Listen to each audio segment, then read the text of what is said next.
Hello hello, दादा, बोला ना. काय झालं? प्रवीण वाघ बोलतोय. हा आलेत नाही इथं. दादा सांगा आलेत. मला. ते काय आलेत माझ्या पैसे बोला त्याला. हा मग मला सांगायचं ना, आले का नाही आले. हा भाऊ. चालेल मग. हा परम भाऊ. हा नाना भाऊ संघर्ष. काही नाही होईल. बर बर या भाऊली बघ. हा भाऊ मला कसं वाटत नाही का, कारागीर उन्हात का नाही उन्हात. नाही ये ना, रात्री बी कॉल करा असतं ना, उगे असतं काम. हा या बोल रात्री कॉलच करा नाही ना. बरोबर आहे. माझ्याकडे अल्टरनेटर आणा बनायचं. त्या ड्रायव्हर लोकांना असं वाटतं की आपलं नाना तुपे साहेब काम करतो, आणि बाकीच्यांना असं वाटतं की संघर्ष ग्रुप बंद पडलाय. ना संघर्ष ग्रुप बंद पडी का म्हणा. त्यांना म्हटलं बाबा संजय अणुर साहेब काय प्रवीण वाघ बी गेले ना, संघर्ष ग्रुप बंद पडणार नाही.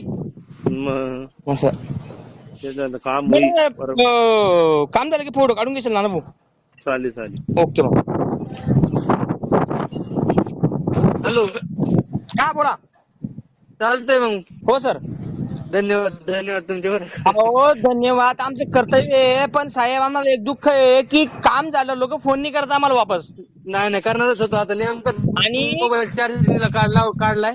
विषय काय चार्जिंग आम्हाला तात्काळ जर कधी फोन केला ना, हो ना. आता प्रत्येक माणूस काही रिकामा नसतो.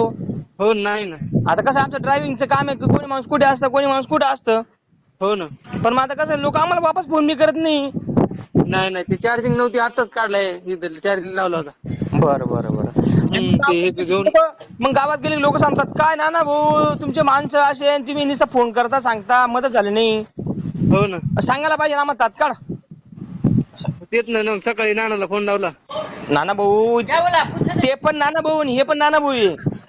बरं. हा ते नाना भाऊ पात्रीचे तुपे, हे नाना भाऊ हो. चाळीसगावचे. हा हे नाना चाळीसगावचे. तुपे नाना आमचे गाव पात्रीचे. बरोबर. हो. चालेल साहेब. तुमचं काय नाव? दिलीप गायकवाड. पात्रीचे आपण बी. हो पात्रीचे. तुमच्या भाऊचं त्यांना फोन केला वाटतं. हो भावानी केलता. तुमच्या भाऊचं काय नाव? महेश गायकवाड. बरं ठीक आहे सर मग. हा हो.